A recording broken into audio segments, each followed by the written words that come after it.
Welcome to Daily Fix Guide, and in this video I'm going to show you how to easily buy Bitcoin with Cash App right now.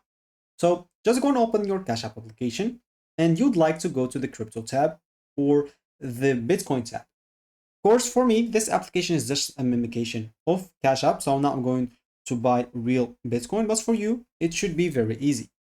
So go and click on the option on the bottom left. As you can see here, normally you should find your balance and stuff like that. And here, as you can see below, you should find Bitcoin, or you should find like below saving interest, Bitcoin. You can go and click on it. As you can see, for me, I'll find like feature is not implemented because I said this is a mimic app.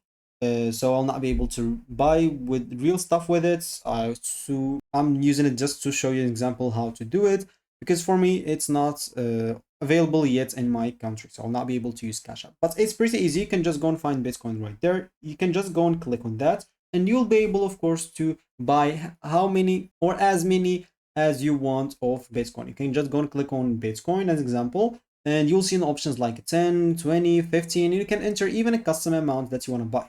Make sure just to review the order, and you will be able to see the amount that you're spending, Bitcoin that you will receive, and the Cash App fees as well. So if everything is looking good, just go and click on confirm button, and you should be good to go. Your Bitcoin will instantly show up in your Cash App Bitcoin balance, and you can hold it, sell it, or even withdraw it to another wallet. So that should be it for me in this video. Thank you for watching, and goodbye.